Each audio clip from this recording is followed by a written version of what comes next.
Bonsoir à tous. Après l'incendie du collège Champollion à Dijon, une solution a été trouvée pour la rentrée pour les 490 élèves concernés. Les élèves de 6e, 5e et 4e auront cours dans les salles du collège qui n'ont pas été touchées par l'incendie.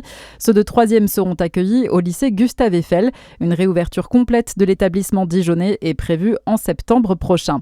Des agriculteurs veulent bloquer l'A6 en Saône-et-Loire dans le secteur de Mâcon. Ils vont tenter de bloquer un rond-point qui donne accès à l'autoroute. Les syndicats agricoles ont été reçus aujourd'hui par le Premier ministre. On ne lâchera pas, a déclaré le président de la coordination rurale après son entretien avec Sébastien Lecornu.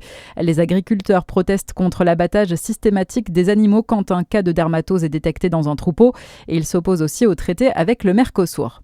Dans ce contexte, c'est le coup d'envoi des vacances ce soir et dans certaines zones, la colère agricole menace de paralyser l'accès aux stations.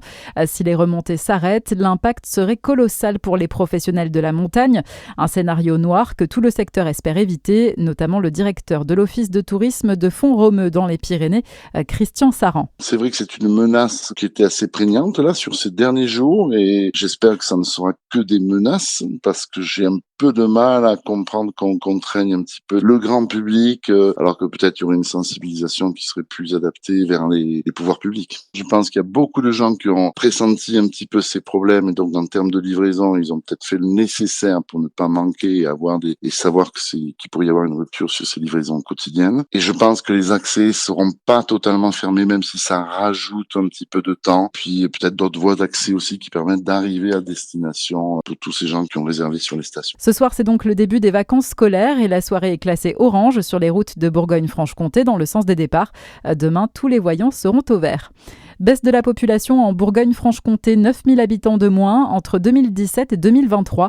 Les chiffres révèlent néanmoins des disparités selon les départements.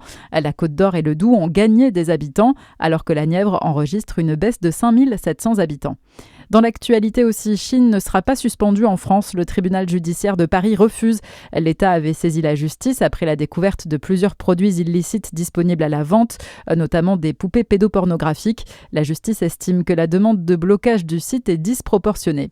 La réouverture complète du Louvre, aujourd'hui, après une grève du personnel pour demander de meilleures conditions de travail, une contestation mise en suspens alors que les avancées avec le ministère de la Culture sont toujours qualifiées d'insuffisantes. Une prochaine réunion est prévue le 5 janvier pour décider de la suite du mouvement. Allez, on passe au sport avec du biathlon, l'étape du Grand Bornand dans les Alpes. Ça a commencé aujourd'hui, c'est jusqu'à dimanche. Aujourd'hui, c'était le sprint 10 km et il n'a pas souri au biathlète jurassien Quentin Fillon-Maillet. Il termine à la 20e place. La poursuite aura lieu demain. Voilà pour l'actualité. À suivre votre météo sur Fréquence Plus.